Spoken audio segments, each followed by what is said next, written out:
Movie opens on the planet Prime, where the Yucha are prey to none but all other creatures are prey to them. A ship ventures around the planet and aboard a creature named Quay is searching for his brother Dek. Quay goes to find him, discovering that Dek is hiding behind a magical cloak. As Quay tries to locate him, Dek suddenly attacks and a fierce fight begins between the brothers. Dek tries to prove that he has become stronger and attacks Quay with full force. But Quay easily defends himself and defeats Dek by making him fall into a trench. When Dek reappears, he believes he's ready to become a Yaocha. But Quay tells him he still has much to learn and leaves. As Dek roams through the ship, he sees a toy that Quay had kept for him.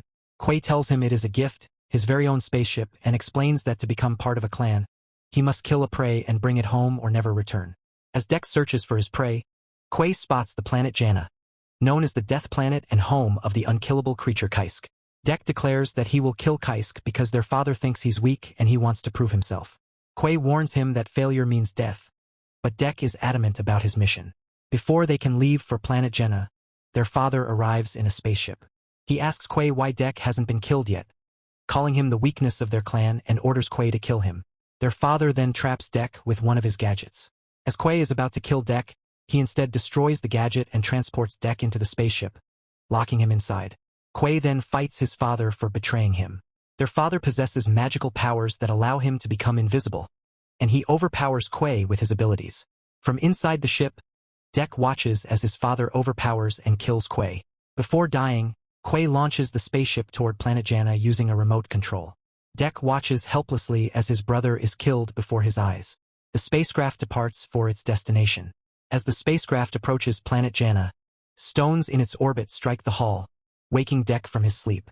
When the ship descends and enters the planet's atmosphere, it's suddenly attacked by a creature, causing it to crash into a dense forest. Enraged by his father's brutality and Quay's death, Dek gathers his courage, looks around, and vows to bring victory home for Quay. He begins analyzing the weapons he has for his mission. But as he does, the roots of nearby trees start to move, making him alert. When he turns to investigate the sound, the tree roots attack him. His weapon falls, but he manages to retrieve it and slice through the attacking roots before escaping their reach. Ahead of him lies the vast, dangerous expanse of planet Janna. Later, Dek bandages his wounds with large leaves and continues his mission. As he walks, he sees the skeletons of dead animals. Eventually, he comes across a girl named Thea trapped in thick bushes. Suddenly, a creature throws a stone, causing nearby plants to attack. Thea suggests she can help him, but Dek replies. Ryucha hunts alone and charges through the attacking plants. Eventually, one of the plants hits him, and he starts to feel nauseous. Thea pleads for help, and Dek throws an object toward her. He then collapses and is about to be devoured by a creature, but Thea saves him and kills the beast before Dek faints. When Dek wakes, he finds Thea and asks what happened to her legs. Thea explains that she was created and deployed by Weion Yutani for research purposes. Humans couldn't survive on this planet. She says that many Yucha have come before, but were all killed by Kaisk. She claims she saw Kaisk and can guide Dek to its den if she agrees to take her with him. Meanwhile, Dek's navigation system is destroyed. Thea tells him she can be useful to him as a survival tool on Janna since she knows the planet better than he does. Dek agrees and takes her along. As they travel, Thea keeps talking and asking him various questions, but Dek ignores her. Dek uses a route to tie Thea to himself so they won't be separated. As a storm approaches, they decide to rest. Dek asks her how long she has been on Janna, and Thea replies that it has been 2 years since her team built a base there. She thought her friend Tessa would return as they work together. One day while exploring Janna, A-list attacked, separating them. Thea says she still believes Tessa is alive. Meanwhile, Tessa had indeed survived and returned to her base, though damaged and with her mission incomplete. She was reassigned to acquire the XX-0522 specimen and retrieve Boadins. And she was also warned about the Awa. When she wakes up, she learns that Thea is with one. At the same time, Dek grows hungry and prepares to hunt a creature, but he gets wounded by razor grass. A small creature suddenly appears and approaches them, then runs off behind other animals. Dek chases them, jumping between trees, but falls and nearly lands on more razor grass. Later, Dek suddenly attacks the small creature, and a fight breaks out between them. Vea signals Dek that a wild creature is approaching, and Dek immediately grabs his weapon and hurls it, slicing the beast into 2 pieces. He survives the encounter, and the small creature, surprised, watches him. Suddenly, a monobug attacks, capturing both Dek and the small creature in its arms. As they are about to be devoured, the small creature manages to help Dek and Thea escape, but falls in the process. All three of them now try to flee from the monobug, which chases the small creature and captures it again. Dek follows through the trees, leaps down, and attacks the four-legged monster, ultimately defeating it. Meanwhile, Tessa and her team are searching for Thea and come across traces of Yawa blood. Tessa and her team possessed advanced weapons and destroyed all the roots. Thea, Dek, and the small creature sat by a fire that night. Thea said their trio could make a good team, while Dek remarked that he liked the part where he sliced the creature's head off. Dek showed kindness toward the small creature for saving his life and gave it some food. Dek explained that he didn't have a clan. He told Thea he once had a brother, but his father killed him for being weak. Dek said he was on this planet for Kaisk. When he asked Thea why she was here, she said she was searching for Tessa. Later, Tessa found Dek's abandoned ship and entered it. As she looked around, she discovered his weapons and instruments. The next day, Dek was ready to leave. But Thea insisted they couldn't leave the small creature behind as she had named it Bud. Dek replied that he hunts alone and took Thea with him, leaving Bud behind. As they neared a waterfall, Dek found one of Kaisk's teeth. Upset about leaving, Bud asked why his father had killed his brother. Dek told her that his brother had died protecting him because he was considered the clan's weakness, and now he wanted to prove his strength. They continued forward through the vast wilderness of Janna. Eventually, they reached Kaisk's den where they saw hundreds of dead bodies. Thea said Kaisk had destroyed their mission and found her mechanical legs nearby. She began the process of reattaching them, and soon she would be able to walk again. Thea thanked Dek for his help. Dek said that today he would become a Yacha, honor K, and bring Kaisk home. Thea told him he needed to leave because she had called Tessa and they were on their way. She revealed that her company's mission was to capture Kaisk. Dek grew angry, realizing they wanted to steal his prey. He demanded to know where Kaisk was and declared that no one could stop him before leaving. Later, Dek found gasoline and set the base on fire. Inside, Fire heard the terrifying sounds of Kaisk approaching. A fierce battle broke out between Dek and Kaisk. Dek used his agility to cut Kaisk down, but Kaisk regenerated his limbs, overpowered Dek, and threw him aside, shattering Thiasia's legs into pieces. Dek struggled to compete with Kaisk, but continued to fight swiftly. Thea joined the battle, shooting her gun. Dek chained Kaisk, ignored Thias's pleas, and ran up Kisk's tail, leaping onto his head and slicing it off. But Kaisk regenerated once more and attacked again.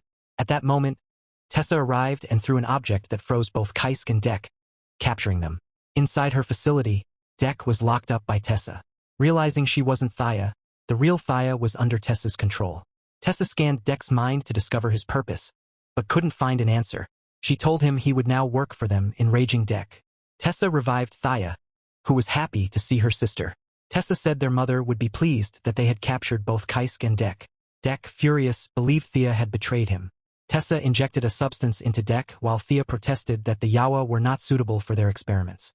But Tessa continued altering Dek's brain, taking samples for research. Thea tried to stop Tessa, shutting down the machine and saying this wasn't their mission. Thea pleaded that they could still be sisters, but Tessa replied that her mother had given them emotions only to explore and exploit creatures on different planets. Thea argued that Dek was different, but Tessa said she came only for Kaisk, that last time it had cost her dearly to save Thea. She swore not to make the same mistake as the Yautja's brother and ordered her men to box Thea.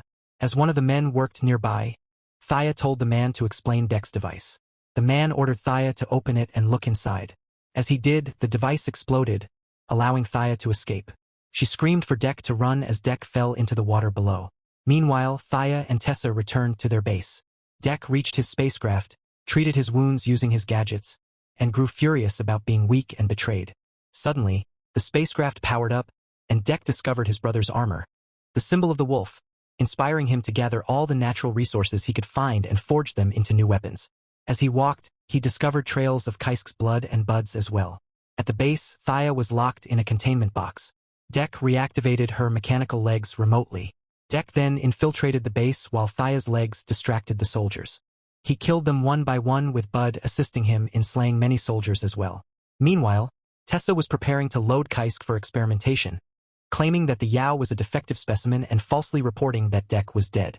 Dek continued his silent rampage, killing every soldier who crossed his path with brutal precision. Thea's detached legs managed to rescue her, but accidentally alerted nearby guards, pretending to deactivate as Dek finished off the soldiers. Thaya then suddenly attacked and killed several more enemies alongside her legs. Tessa was now ready to begin her experiment on Kaisk. When Dek arrived to rescue Thaya, Thaya was touched that he came back for her, but appeared as well, revealing that he was Kaisk's child and that the captured Kaisk was his mother. Thaya urged Dek to free Kaisk and raise the alarm. With only 20 minutes left before launch, soldiers rushed to find Dek, who sat quietly, planning his strike. He then initiated a surprise attack, slaughtering soldiers using the natural weapons he had crafted. Tessa appeared in a massive machine and launched heavy attacks on Dek, overpowering him. Meanwhile, Thaya tried to gain access to the control system using Tessa's biometric data, but was interrupted by one of Tessa's men. Thaya pretended to be Tessa, tricked him, and killed him when she had the chance. Dek hid and strategized.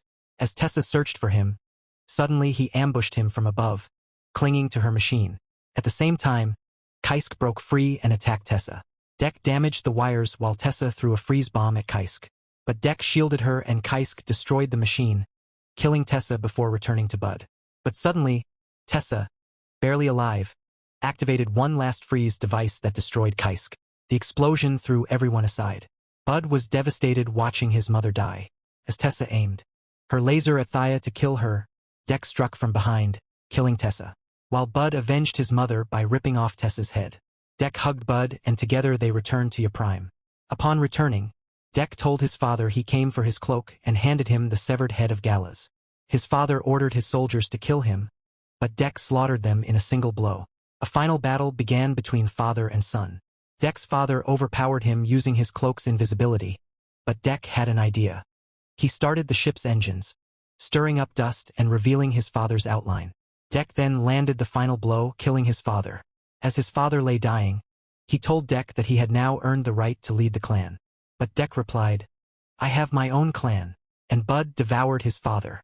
Dek, Thaya, and Bud stood together as Dek retrieved his cloak, now a true Yaocha. Suddenly, a ship descended from the sky. It was his mother's music.